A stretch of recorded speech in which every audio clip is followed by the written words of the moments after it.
네, 오늘 얼마나 감사한 날인지 모르겠어요. 오늘 우리가 호흡하고 건강하게 하나님 앞에 나와서 찬양할 수 있는 것, 복중의 복입니다. 언젠가도 말씀드린 것처럼 어젯밤에서 정말로 중환자실에서 하루를 더 살고 싶었던 그분이 소천하셨으면 그분의 내일이, 오늘 누가 돌아가셨다는 얘기가 아니고요, 그분의 내일이 바로 여러분과 오늘의 제가 가지고 있는 오늘 이 순간입니다. 얼마나 감사한지 모르겠습니다. 정말 내가 숨 쉬는 것, 또 여러 가지 감사하는 시간 됐으면 좋겠습니다. 하나님 앞에 나오면 씻어주시는 것이 참 감사합니다. 특별히 예배 현장에 나오게 되면 하나님께서 우리를 씻어주심이 있습니다. 세상으로부터, 죄악으로부터, 특별히 또 복잡했던 마음으로부터 실타래처럼 엉켜서 정말 풀리지 않는 인생의 숙제로부터, 여러 가지로부터 우리를 갖다가 씻어주시고 깨끗게 해주십니다. 우리 하나님의 그런 능력이 오늘도 예배 현장에 임하시는 줄 믿습니다. 성경을 읽으면 읽을수록 하나님을 믿을 수밖에 없습니다. 믿어야 합니다. 성경은 우리가 하나님을 만날 수 있고 믿을 수 있도록 하나님께서 주신 축복입니다. 그래서 누구든지 성경을 펴서 읽으면서 하나님을 거기에서 알고자 원하면 우리는 알 수 있습니다. 우리 성경 안에서 알 수 있는 것이 무엇이냐면요, 하나님이 성경을 쉽게 우리에게 주신 것은 아니다. 성경이 다 쓰여지기 위해서는 1500년 이상 세월이 필요했고요, 수많은 감동과 경험이 하나님이 된 것들이 필요했습니다. 성경은 누가 한 사람 앉아서 계시를 받았고 뚝딱 써낸 것이 아니고요, 우리 인류의 역사 속에 수많은 세월을 흘러가면서 하나님을 체험한 사람들의 모든 체험들과 하나님의 드러내 주심들을 모두어서 하나님께서 여러분과 이제 무릎에 놓아 주셨습니다. 이게 큰 은혜죠. 그리고 신뢰할 수 있습니다. 그런데 성경 안에는 흔들리지 않고 계속적으로 흐르고 있는 메시지가 있습니다. 그것이 뭐냐면 하나님이 하나님의 사람을 사랑하신다는 것입니다. 그래서 약속을 두고 이루어 가십니다.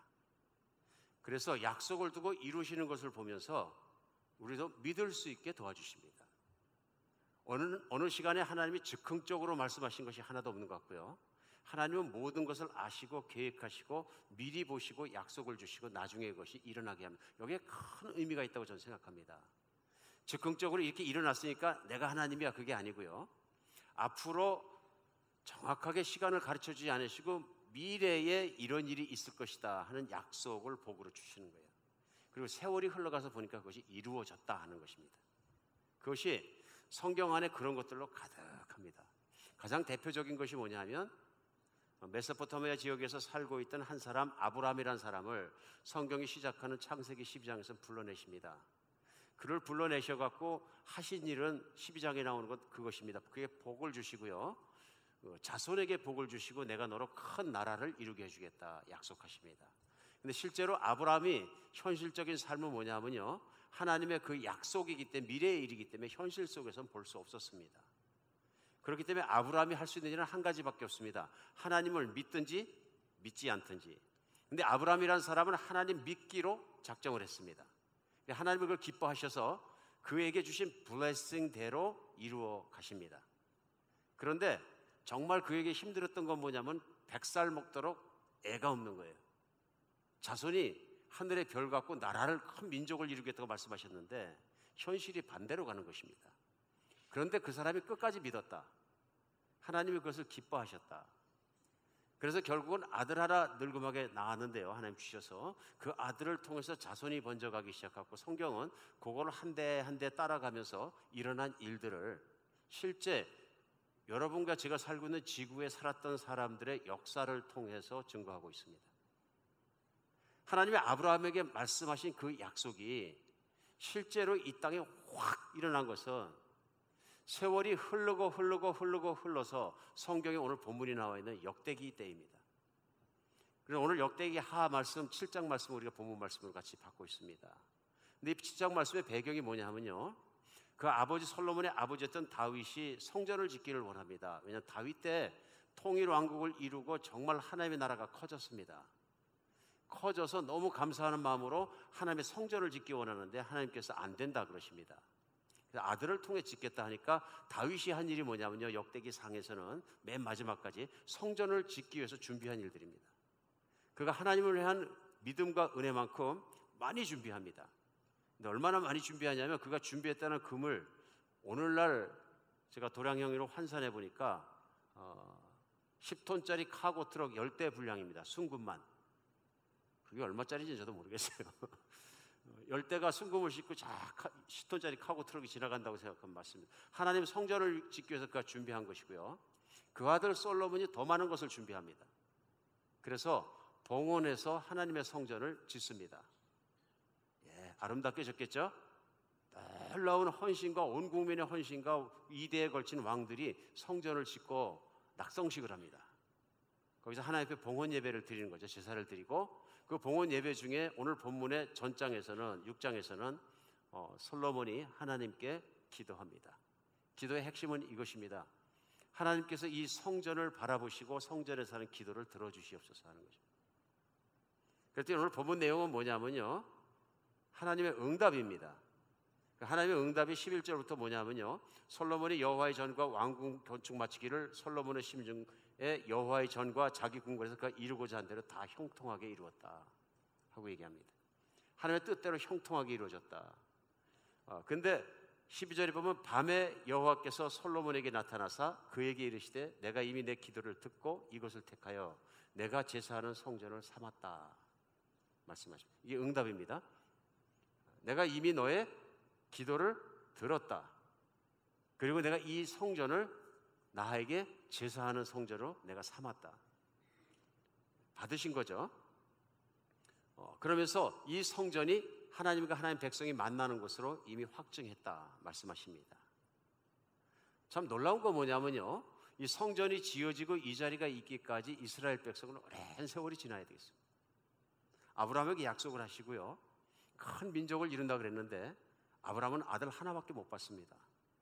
땅도 큰 땅을, 다 걷지도 못할 땅을 보이는 대로 다 주신다 그러셨는데 아브라함이 가졌던 땅은 평생에 그렇게 큰 땅은 없었습니다.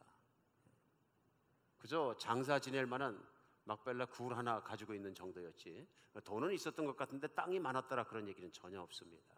그래서 반대로 그가 이방 땅에서 나그네로 우거하였다 끝까지 이렇게 나옵니다. 그러면서 히브리서 11장에 보면 아브라함이 바랬던 것이 뭐냐면요, 그가 갈 바를 알지 못하고 나와서 이방 땅에 나그네로 우거하며 살 때 그가 바랐던 거 뭐냐면 하나님이 계으시고 지으신 성을 바랬다 하고 얘기합니다. 하나님의 약속이 있었고 약속에 대해서 미래에 대한 비전이 있었던 거죠. 근데 하나님이 계획하시고 지으신 성이 오늘 본문 가운데 솔로몬이 그 성전을 이루고 그 나라를 이루고 아주 훌브라운한 모습, 다 핀 모습으로 이루어졌다 이렇게 얘기할 수 있습니다. 오늘 그래서 우리가 본문으로 받고 있는 역대하 7장입니다만 1장은 역대하는 시작하자마자 무슨 말씀으로 1절에 시작하냐면요, 다윗의 아들 솔로몬의 왕위가 견고하여 가며 그의 하나님 여호와께서 그와 함께 하사 심히 창대하게 하셨다. 그러니까 현실에서 솔로몬 시대 이미 창대해졌다. 아브라함 때는 내가 내 후손을 창대하게 하리라 크다는 얘기죠. 약속을 주셨는데 세월이 흘러가니까 무슨 일이 일어났냐면요, 실제로 이스라엘 백성이 창대해졌고 나라를 이루게 되었고 하나님의 기가 막힌 성전을 지어서 하나님께 예배하게 되었다. 그래서 그 나라가 이루어졌다 이런 얘기입니다. 하나님 믿으십니까? 때때로 우리가 살아가면서 하나님 믿을 수 있나 정말 계실까 별 생각 다 하는 것 같습니다. 하나님은 살아계십니다. 과거의 역사 속에 살아계시고 사람들의 간증 속에 살아계시고 오늘도 살아계십니다. 그래서 오늘도 보면은 솔로몬 시대 솔로몬에게 응답하실 때 오래전에 아브라함을 만났던 것처럼 솔로몬에게 현재 시제로 확증해 주는 게 뭐냐 하면요, 그 13절부터 쭉 하시는 말씀입니다. 내가 하늘을 닫고 비를 내리지 아니하거나 혹은 메뚜기들에게 토산을 먹게 하거나 혹 전염병으로 내 백성 가운데 유행하게 할 때에 내 이름으로 일컫는 내 백성이 그들의 악한 길을 떠나 스스로 낮추고 기도하여 내 얼굴을 찾으면 내가 하늘에서 듣고 그들의 죄를 사하고 그들의 땅을 고칠지라. 그러면 15절에요, 내가 이곳에서 하는 기도에 눈을 들고 귀를 기울이겠다. 이게 전부 뭐냐면요, 눈을 떠서 보고 귀를 기울여 듣겠다. 전부 현재적인 동사들입니다. 그 뜻은 뭐냐면요, 내가 너희와 항상 지금도 미래도 같이 있겠다 하는 약속을 주시는 것입니다. 감사한 일이죠. 근데 우리가 눈여겨볼 말씀들이 오늘 본문 가운데 있습니다. 하나님의 블레싱은 뭐냐 하면요, 이 성전을 내가 내 성전으로 삼고 내가 이 성전에 눈을 떼지 않고 내가 귀를 기울이고 귀를 떼지 않고 항상 여러분과 함께 있겠다. 하나님의 약속이 이루어지는 것이거든요. 그래서 약속이고요. 그런데 그 약속이 그냥 하신 것이 아니라 그 다음부터 하신 말씀이 뭐냐 하면요, 조건이 있습니다. 하나님의 복에는 항상 조건이 달려 있습니다. 그 조건이 오늘도 계속해서 나옵니다. 17절에 보면 내가 만일, 그러니까 영어로 if 하는 식으로 내가 만일 내 앞에서 행하기를 내 아버지 다윗이 행한 것 같이 하여 내가 네게 명령한 모든 것을 행하고 내 율례와 법규를 지키면 내가 내 나라 왕위를 견고하게 하되 내가 내 아버지 다윗과 언약하기를 이스라엘을 다스릴 자가 내게서 끊어지지 아니하리라 한 대로 하리라. 그 말씀입니다. 내가 내 아버지 다윗에게 말한 것처럼 솔로몬에게도요, 하나님의 율례와 법규를 지켜 행하면 성전에 대해서 약속하신 그 말씀대로 하겠다, 그런 얘기입니다. 그 말씀은 뭐냐면요, 솔로몬과 이스라엘 백성들이 성전에 와서 하나님을 찾을 텐데 그럼 그때마다 내가 듣고 응답하고 이루어주겠다.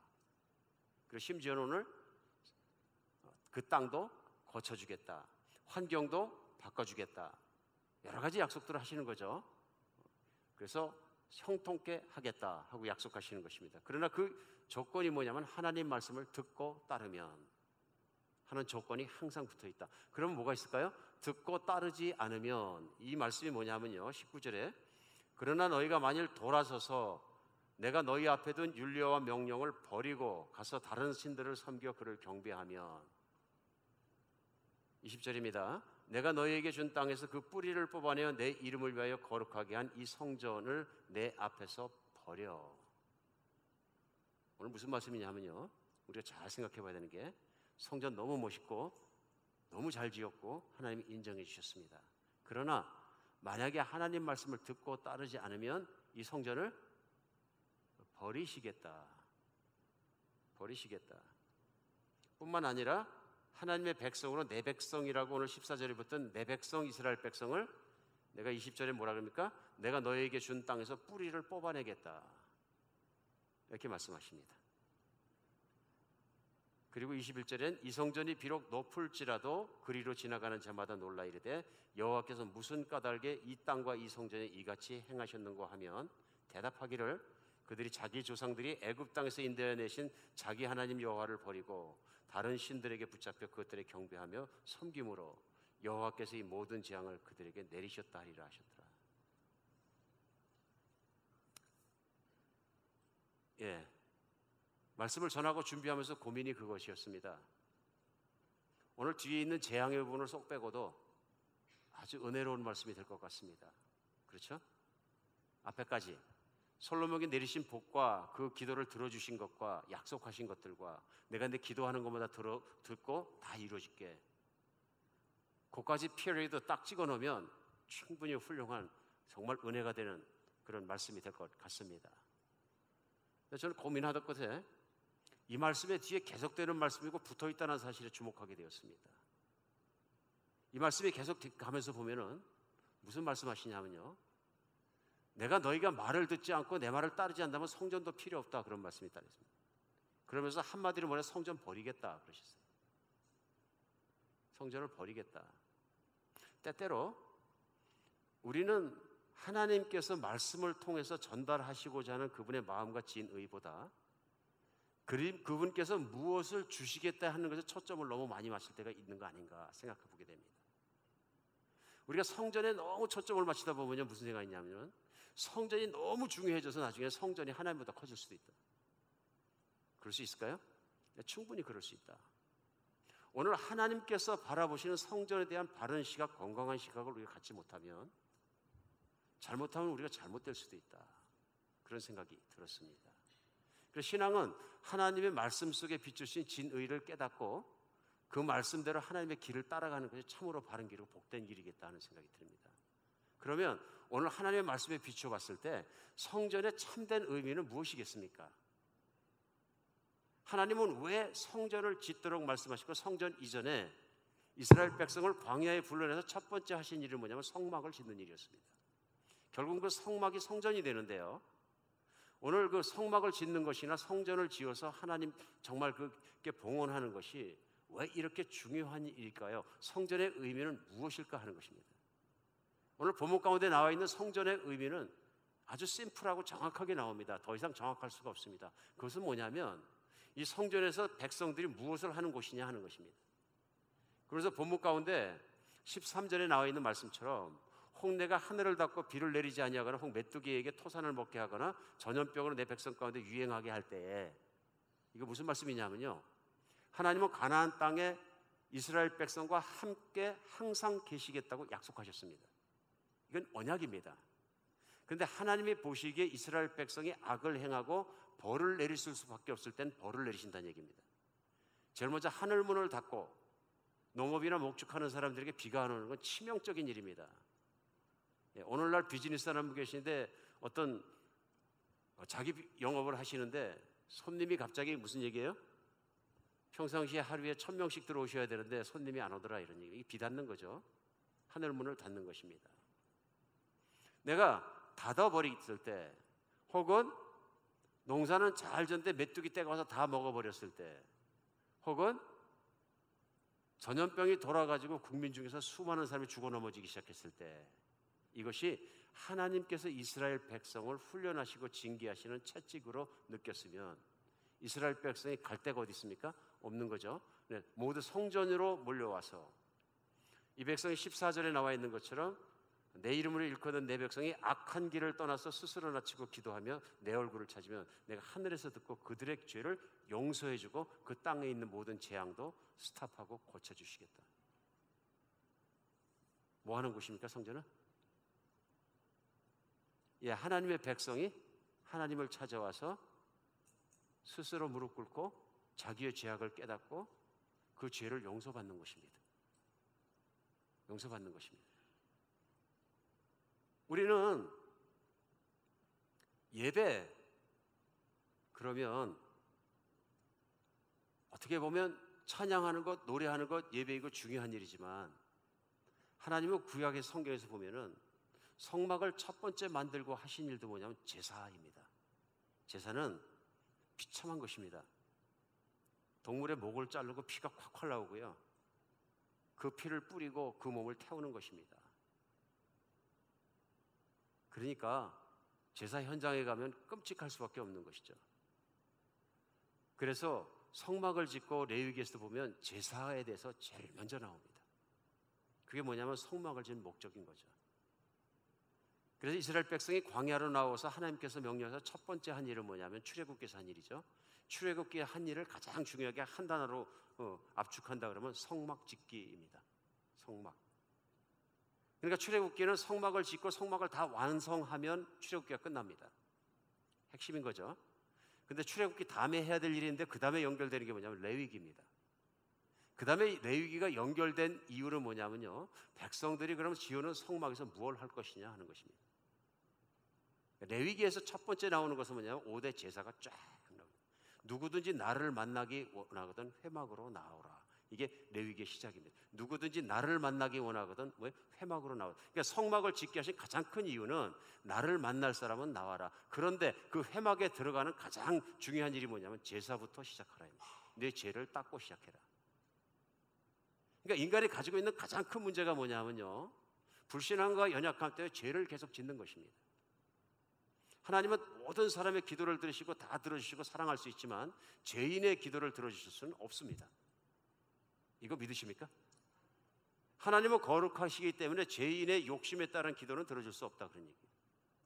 우선은 예배자 자체가 죄인이기 때문에 그 기도를 들어주실 수가 없습니다. 하나님의 소원은 그 기도를, 그 열망을 들어주시는 겁니다. 그러나 죄가 가람하기 때문에 들어주실 수가 없다. 제일 처음에 필요한 게 뭐냐면요, 무릎 꿇고 악한 길에서 돌아서서 회개하는 길입니다. 오늘 성전을 짓고 낙성식을 하고 하나님께 놀라운 제사를 드렸습니다. 그리고 기도를 했는데 하나님의 응답이 이건 거죠. 이 집은, 이 성전은 내 백성이 죄를 뉘우치고 돌아와서 회개하면 내가 용서해 주는 곳이라. 실제로 이 성전의 터가 됐던 정확한 장소가 우리 역대상을 읽다 보면 아라우나라는 사람이 가지고 있던 타작 마당터입니다. 우리 지난주에 같이 읽으면서 새벽기도 때도 나눈 적이 있습니다. 왜 이렇게 아라우나의 타작 마당이 중요할까? 그 중요한 이유는 다윗의 범죄로 말미암아 그랬습니다. 다윗이 말년에 교만해져서 하나님이 시키지 않은 짓을 합니다. 군사를 계수합니다. 그때 하나님이 이스라엘을 치십니다. 전염병이 들어와서 수만 명이 죽는데요. 그때 하늘에서 내렸던 천사가 칼을 들고 섰던 장소가 어디냐면 아라우나의 타작 마당이다. 다윗이 거기 가서 굵은 베옷을 입고 모든 장로, 나라의 대표들을 다 끌고 올라가서 거기서 엎드려서 하나님께 회개하고 하나님 앞에 엎드립니다. 그때 하나님께서 다윗의 회개를 받으시고 그를 용서하시고 전염병을 끝나게 하십니다. 무슨 장소입니까? 엎드려 회개하고 제사하는 자리입니다. 하나님과의 관계가 회복되는 자리입니다. 바로 그 자리에 다윗이 얘기합니다. 이것은 놀라운 곳이로다. 이것은 하나님의 성전의 자리로다 하고 얘기합니다. 이건 놀라운 계시예요. 성전을 아무거나 짓는 것이 아니라 바로 나와 이스라엘 민족이 용서받은 이 자리. 우리에게 성전이 필요한 것은 하나님의 용서가 필요하기 때문입니다. 그래서 결국은 다윗이 그것을 그대로 아들에게 얘기하고 바로 그 자리에 성전이 세워진 것입니다. 오늘 성전을 주신 하나님의 뜻을 우리가 이렇게 바라보면서 참 중요한 것은 뭐냐면요, 하나님은 기도를 들으시고 그 기도를 사람을 고치시는 분이십니다. 그래서 오늘도 보면 오늘 본문 내용 가운데 하나님이 보셨다, 들으셨다, 오셨다, 뭐 그런 말씀들이 많이 나옵니다. 하나님은 그 백성의 기도를 항상 들으시고 듣기 원하시는 분이십니다. 그러나 죄 있는 기도는 듣지 못하시기 때문에 그 죄인의 용서할 수 있는 길을 제사라는 제도를 통해서 열어주신 것이죠. 성전은 물론 제사하는 곳입니다. 근데 제사보다 더 중요한 것이 뭐냐면요, 하나님이 거기 계시며 백성을 용서하기 원하시는 초청입니다. 그리고 하나님은 죄사함 받는 문제가 해결되는 성전을 주신 것뿐만 아니라 하나님이 성전에 오면 만날 수 있고 항상 같이 살 수 있는 것을 강조하신 것입니다. 저는 이것이 성전의 의미라고 생각합니다. 그런데 오늘 본문 가운데 우리가 같이 말씀을 보면서 특별히 생각할 부분이 있습니다. 이건 솔로몬 때 오늘 본문이 쓰여졌을까요? 하는 얘기입니다. 답변은 아닙니다. 오늘 본문이 쓰여진 건 세월이 많이 흐르고 난 다음입니다. 언제냐 하면은요, 최소한 확실한 것은 무엇이냐면 이 성전이 파괴되고 없어지고 흔적도 없이 있을 때, 그때 이후에 쓰여졌다는 것입니다. 여기서 우리는 한 가지 더 생각할 것이 있습니다. 오늘 설교 제목을 과거, 현재, 그리고 미래 사이에서 이렇게 정했습니다. 그 이유는 뭐냐면 오늘 우리는 성전이 봉헌되고 하나님이 나타나신 사건을 현재로 우리가 읽고 있지만 또 솔로몬에게는 현재인 거죠, 그때 당시에. 근데 실제적으로 이 말씀이 쓰여져서 첫 번째로 이 말씀을 읽었던 사람들은 솔로몬 시대 사람이 아니고 성전이 다 망가지고 회파되어져 버리고 바벨론에 포로 끌려갔다가 와서 돌아온 사람들입니다. 우리는 그것을 가만히 생각해 봐야 성경이 바른 시각에서 해석되어진다고 저는 믿습니다. 그래서 그 당시에 돌아와서 성전 자리에 서 있던 사람들의 입장에서 이 본문 말씀을 읽어야 하나님이 이 말씀을 왜 주셨는지 가슴으로 느낄 수 있다고 저는 믿습니다. 한번 생각해 보죠. 열왕기와 이스라엘의 역사입니다. 역대기는 모두 다 끝나는 부분이 똑같습니다. 어디서 끝납니까? 바벨론이 쳐들어와서 이스라엘이 망했더라 해서 끝납니다. 근데 그때 망할 때 가장 중요한 일들이라는 게 뭐냐면 성전이 회파되는데 완전히 초토화돼 버립니다. 느부갓네살에 의해서요. 불질러 버리고요, 다 태워버리고요, 성전 기물 다 뜯어가고요, 기둥에 금으로 싸바르는 것처럼 다 뜯어가고요, 기물 뭐 중요한 거 다 들어가고요. 그러니까 그 다음에 남은 건 뭐냐면요, 황량한 들판이었다. 사람이 살 수 없었다. 성전 벽을 쌓았던 모든 것뿐만 아니라 성벽 쌓았던 것도 다 회파시켜버리고 아무것도 없더라. 그게 열왕기와 역대기의 끝입니다. 오늘 본문 가운데 하나님이 나타나시고 아름다운 성전이 있고 그러면 놀라운 현상 속에서 우리는 얘기할 수 있지만, 실제로 이 말씀을 듣고 처음 본 사람들은 성전이 없고 황폐하고 황무한 가운데 가서 그 말씀을 놓고 읽었어야 됐다. 그리고 역대기는 에스라라는 학자가 제사장이 쓴 것으로 추측이 됩니다. 근데 우리는 이걸 이해하기 위해서는요, 에스라서도 있고 정말 느헤미야서도 있었고 성전과 회복과 그것을 또 스룹바벨에 대해서 읽고 스룹바벨의 성전 얘기를 우리는 같이 읽어야 한다고 믿습니다. 무슨 얘기냐면요, 70년간 2세대 이상을 바벨론에 끌려가서 종살이 했어요. 그리고 아주 적은 사람들이 본토로 돌아왔습니다. 와서 보니까 황무지예요. 70년이 지났습니다. 막 쑥대밭을 만들어 놓고요, 사람도 살지 못하고. 개탄할 일이죠. 하나님이 살아계신지 안 살아계신지. 우리는 민족 중에서 가장 찌끔한 족속이고, 우리 민족 중에서 가장 가난한 족속이고, 힘도 없고, 이제는 성전 질 힘도 없다. 그래서 그들이 스룹바벨이라는 리더를 통해서 진 성전이 얼마나 작았겠습니까? 뭐에 비하면요? 솔로몬의 성전에 비하면요, 금이 10트럭이 같다니까요. 포로 살다가 온 사람들이 무슨 금이 어디 있겠어요? 우리는 쉽게 그들이 지었을 성전을 상상해 볼 수 있습니다. 그것도 짓기 힘들어서 짓다 쉬었다 몇 년씩 그러면서 성전이라고 만들어 놨는데 저런 성전을 하나 지어놨다. 그런 백성들에게 오늘 솔로몬의 성전과 그 이야기들과 오늘 말씀을 읽으면 다른 각도에서 다가왔을 것이다. 어떤 각도일까요? 예전에 하나님께서 허락하셔서 창대하게 하시고 나라가 크게 하시고 부흥한 우리 조상의 시절이 있었는데, 그 조상들이 하나님 말씀을 떠나니까 진짜로 성전도 없애버리시고 뿌리도 뽑아가지고 바벨론을 보내시고 우리가 그 증인이 아니냐. 이것이 이 성경 말씀을 처음 읽었던 사람들의 현실입니다. 현실.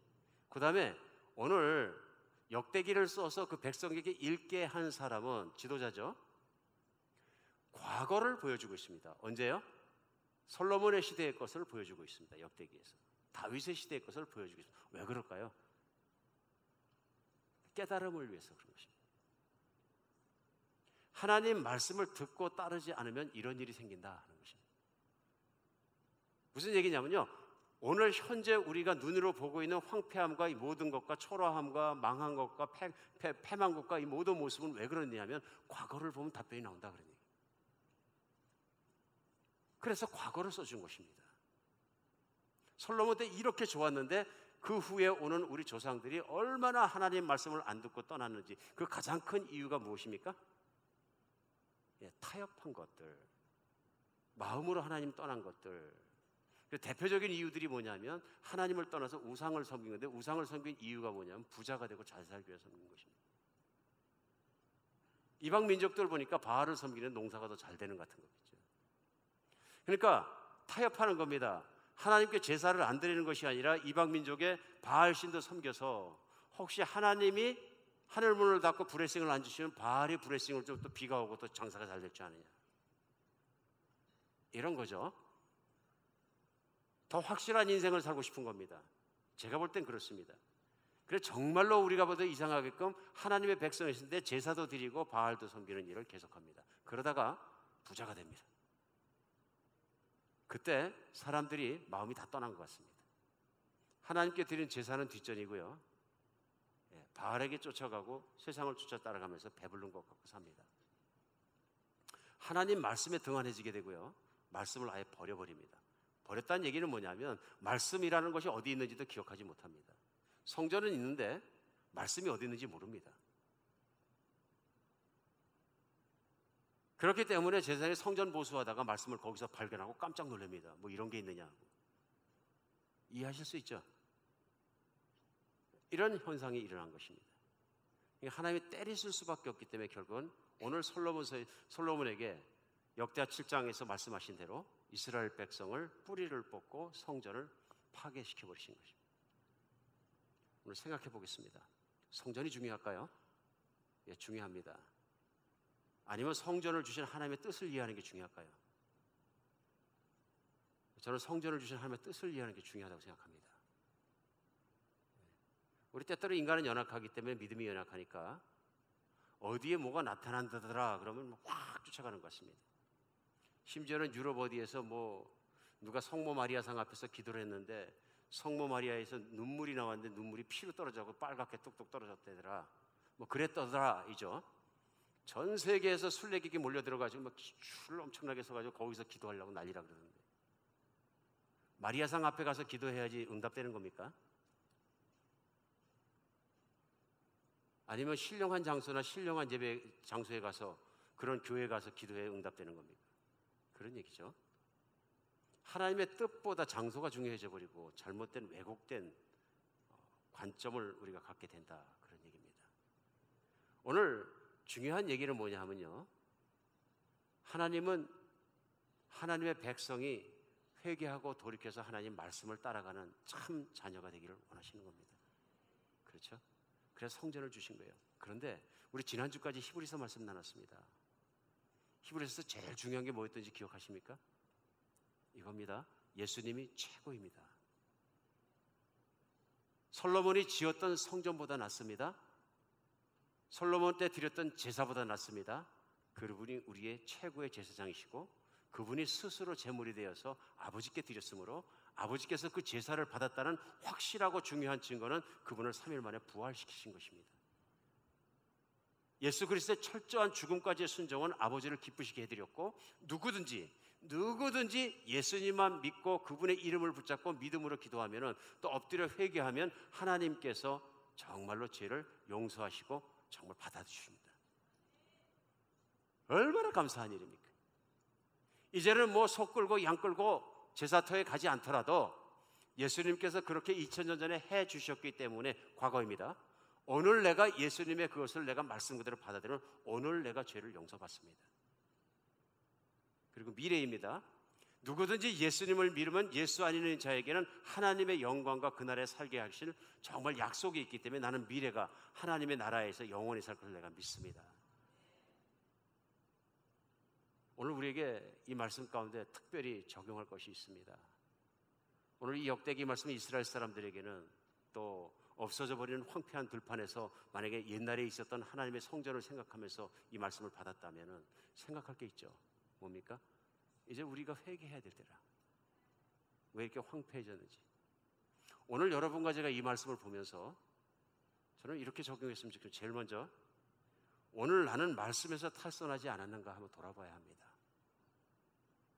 나는 예수를 믿는다 아니면 믿음이 있다 교인이다 교회를 왔다 갔다 하면서도 내가 하나님의 말씀으로부터 탈선되었기 때문에 황폐한 신앙생활을 할 수 있습니다. 이것은 하나님 말씀 앞에 놓고 비교해보면 내가 알 수 있고 깨달을 수 있습니다. 은혜의 첫 번째 길은 뭐냐면요, 내가 잘못된 길이 갔으면 잘못된 길을 내가 가고 있다는 걸 깨닫는 것입니다. 그래서 오늘 본문 역대하 7장 14절은 내 이름으로 일컫는 내 백성이 그 악한 길을 떠나 스스로 낮추고 기도하면입니다. 무슨 얘기냐면요, 하나님 앞에서 내가 악한 길을 걸어갔다는 것이 내가 확인되는 것입니다. 그것은 언제 나타나냐면 오늘 내 신앙생활에서 나타납니다. 어떻게 나타날까요?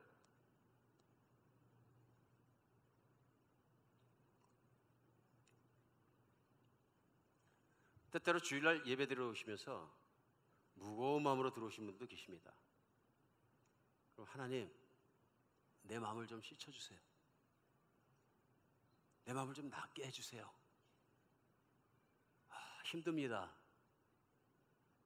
이게 뭐냐면 나의 영적인 현실이거든요. 근데 왜 힘든 이유가 다 있습니다. 그죠? 찾아보면. 근데 오늘 내가 영적으로 힘들다는 걸 발견한 것은 굉장히 중요한 발견입니다. 왜냐하면 길이 잘못 갔다는 얘기입니다. 그럼 길을 잘 갔으면 어떻게 될까요? 성경에서 말씀하시는 하나님 나라를 누리는 그분의 통치와 다스림 밑에서 누릴 수 있는 그것이 나에게 있어야 됩니다. 그것이 뭡니까? 걱정 하나 없는 평안함, 끝을 헤아릴 수 있는 기쁨, 정말로 더 이상은 채울 수 있는 없는 행복감, 어떤 사람도 내 마음속에 원수가 없는 화평함, 이런 거 있으십니까? 오늘 무슨 얘기냐 하면요, 만약에 하나님은 간절히 그런 자녀가 되고 그걸 누리기 원하시는데, 그래서 예수님은 십자가에 못 박혀 죽으시고 우리를 위해 대가를 치르셨는데, 오늘 내게 그것이 없다는 얘기는 오늘 내가 내 영적인 상태를 돌아봐야 되는 거죠. 맞습니까? 분명히 어딘가 모르지만 내가 불신앙의 길이나 악한 길이나 하나님 말씀을 따르지 않는 길을 갔기 때문에 하나님이 그토록 아들을 내어서 주시기까지 약속하신 것을 내가 누리지 못하고, 이게 오늘 오늘이죠. 나의 문제를 발견하는 것은 너무나 중요한 것입니다. 그러면 어떻게 됩니까? 문제를 해결받는 걸 하나님께 받아야 되는 것이죠. 이때 우리가 엎드렸을 때 봐야 되는 게 과거입니다. 오늘 이스라엘 백성이 왜 이렇게 비참한 상태에 들어가게 됐느냐 하는 것을 발견하게 하는 것이 뭐냐면요, 열왕기와 역대기의 목적입니다. 후세들은 그렇게 하지 말자, 그런 얘기입니다. 지금 그렇죠? 오늘 그 모습을 보면서 나이가 오늘 하나님 앞에 정말 모든 걸 누릴 수 없는 그런 심령이 되었다면 왜 그러냐? 내가 살아온 지난 날을 돌아보자. 하나님 말씀 앞에서 내가 오늘만 생각하면, 현상만 바라보면 원인을 이해할 수가 없습니다. 그러나 돌아보면 내가 살아온 길들이 좀 보입니다. 마치 배가 항구를 떠나서 태평양으로 나갈 때는 앞을 쳐다보면 수평선만 보이는 것처럼 어디로 가는지 알 수가 있습니까? 나침반 안 보면 모르는 거죠. 뒤를 돌아보면 행적이 보이는 거죠. 지나온 뱃길이 보이고 꾸불꾸불, 나는 똑바로 가고 있다고 생각하는데 구불구불 물살에 따라 흘렀던 나의 뱃길이 보이겠죠. 항구가 보이고. 그러면 삐뚤어 갔구나. 나침반 보고 똑바로 잡지 않으면은 이 배가 내가 가고 싶은 대로 가는 게 아니라 엉뚱한 나라가서 쓰겠구나 알 수 있는 것처럼, 우리의 삶의 과거를 돌아보면 알 수 있는 것 같습니다. 예수님께서 먹고 사는 문제나 모든 거 걱정하지 말고 있는 거로 족하지 말고 나한테 맡겨라. 너는 나를 의지하고 살아라 그랬는데, 내가 제어할 수 없는 어떤 욕심이 있고 그러다 보니까 살다 보니까 먹고 사는 문제가 세상에서 제일 중요해지고, 먹고 사는 건 해결이 된 것 같은데, 분명히 그냥 꾸준히 살면 감사하면 사면 될 것 같은데, 그냥 뭘 자꾸 더 벌으려고 그러면 그런 것 때문에 내 맘 안에 만약에 그런 열망 때문에, 욕심 때문에 평안을 잃어버리고 두려움이 들어온 것이 있다면, 그런데 비즈니스가 안 되면 어떡하나, 직장에서 해고되면 어떡하나, 그 두려움 때문에 내가 오늘 평안할 수 없다면, 그게 나의 영적 상태라면 내가 얼마나 오랫동안 그렇게 걸어왔는가 한번 돌아보시기 바랍니다. 성경은 그것을 악한 길이다 이렇게 말씀하십니다. 악한 길이다. 악하다는 얘기는 뭐냐면 내가 누굴 찔러주기 위해서 그런 것이 아니라 하나님을 인정하지 않는 것입니다. 만약 오늘 내가 마음이 평안하지 않은 이유가, 살면서 보니까 꼭 내 속색이는 사람이 하나 있는데 이 사람을 어떻게 버릴 수도 없고 뛸 수도 없고 그래가지고 너무 힘들어가지고 그 사람만 생각하면 내가 불행하고 뒤집어질 것 같은 가시가 있으면 마음이 불편한 거죠. 그 화평을 주신다 그랬는데, 그러니까 용서할 수 없으니까 어떻게 하느냐면 마음에 놓고서 그냥 하고 싶은 만큼 미워했기 때문에 마음이 다 상처가 돼버렸다면, 여러분 가시가 뭔지 아시죠? 네, 제가 언젠가도 말씀드린 것 같아요. 생선가시 먹다 트로마하고 있어서 제가 걱정한다니까요. 네, 가시는 누군가 날 찔르는 거죠. 내 집안에 가시가 있을 수도 있고, 내 자식이 가시가 될 때도 있고, 교회에 오면 어떤 다른 성도님이 가시가 될 때도 있고, 또 이웃의 목사가 가시가 될 때도 있고 안 그렇길 간절히 바랍니다. 가시를 만나는 거죠. 인생 속에서 교회 생활에서도 가시를 만나고요. 그럼 어떻게 됩니까? 성경은 뭐라 그러십니까? 화평을 갖고 용서하라 그랬어요. 내가 네 죄를 용서한 것처럼 너도 그 죄를 용서하라. 넘어가면 되는 거거든요. 이게 안 넘어가지니까 어떻게 됩니까? 뒹굴고 불평하고 공격하고 가시로 또 찔러보고 별일이 다 일어나는 거죠. 예배자가 인생을 살면서 마음이 불편한 거죠. 내 머리로는 하나님 나라를 누리고 평강을 누리고 용서를 하고 다 알면서 나의 삶은 몸부림치게 되는 것이죠. 하나님 뭐라 그러시냐면요, 7장 14절에서 거쳐주시는 분이라면서, 내가 그 땅을 거쳐주리라. 하나님이 고쳐주시면 이게 안 고쳐지는 거예요. 안 고쳐지는 거예요. 근데 이 문제를 해결받기 전에는 내 안에 있는 욕심과 탐욕과 세상을 끊지 못하는 것에 대한 불안감이나 내가 어떤 사람을 용서하지 못해서 갖고 있는 심령에 있는 아픔이나 그것 때문에 내가 뒤집어지고 나도 다른 사람 아프게 하고 나도 가시가 되고 푹푹 찔러대고 여기저기 불평하고 난리치는 그런 모습이 나의 평강 없는 모습이라면 하나님의 고치심이 필요한 거죠. 성전이 뭐 했던 곳이냐면 그거 하는 곳이라는 얘기죠. 나의 부족함, 나의 악함, 나의 믿음이 없는 것을 하나님께 들어가 제사를 드리고 엎드려 회개하고 하나님께 새 마음 받고 새 믿음 받고 새 정신 받아서 살아가는 곳이라는 얘기죠. 우리가 오늘 예수님 앞에 나갔을 때 그런 일이 일어납니다. 예수님 앞에 나갔을 때 정말 그렇습니다. 제가 존경하는 목사님들이 몇 분 계십니다. 그 중에 한 분이 이제 물론 존경하는 목사님들을 그냥 존경하는 것이 아니라 그분의 대표적인 말씀들을 또 책에서 나온 말씀들을 이제 스크립해가지고 제 컴퓨터를 열면 맨 첫 번째 화면에다가 다 올려놨습니다. 한 너댓 분 되시는데요.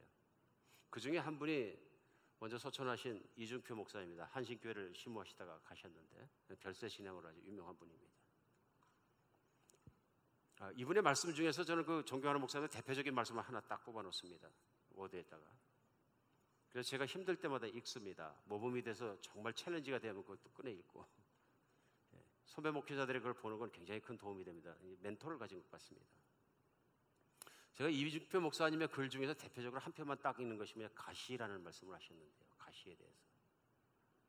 그분이 가시 때문에 목회를 하면서 얼마나 힘드셨는데 거기에서 그냥 아주 적나라하게 써놓으셨어요. 그 적나라하게 쓴 내용 중에 뭐냐면 자기는 자기가 존경했던 원로 목사님이 가시 때문에 현장에서 돌아가시는 것도 봤다.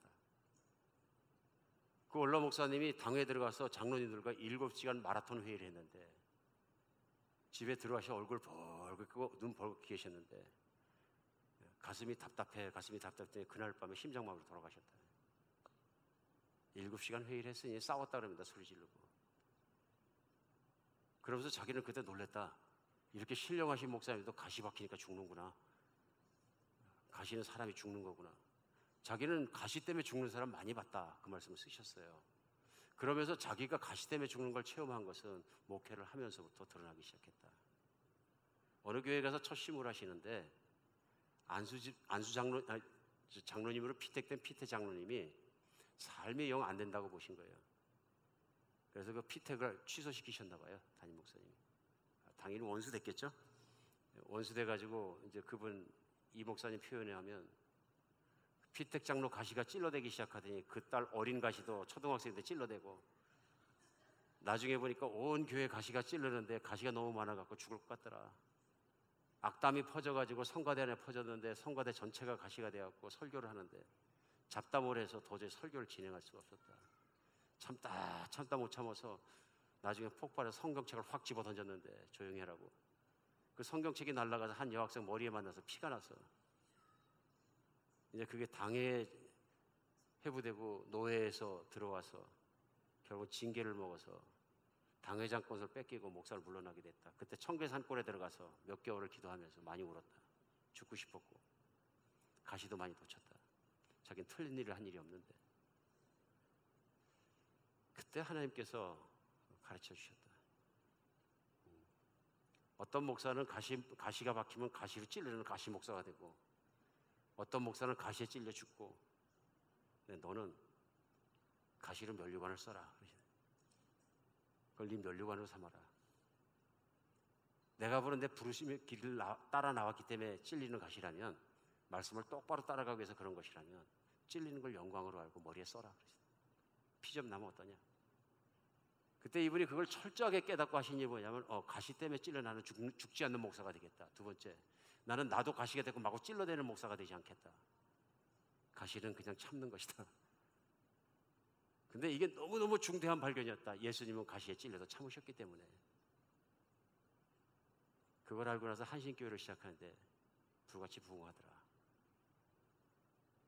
그런 것 같습니다.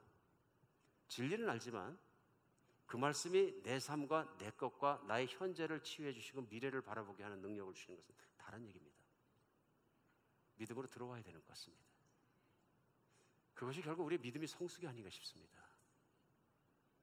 여러분과 저에도 그런 것이 들어와서 말씀이 내 안에 이루어지는 것, 말씀을 듣고 깨닫는 것에서 끝나는 것이 아니라 말씀이 내 정말로 마음으로 들어서 심장까지 내려오고 그것이 내 삶 속에서 삐집고 나오면서 실제 천국이 누려지는 것.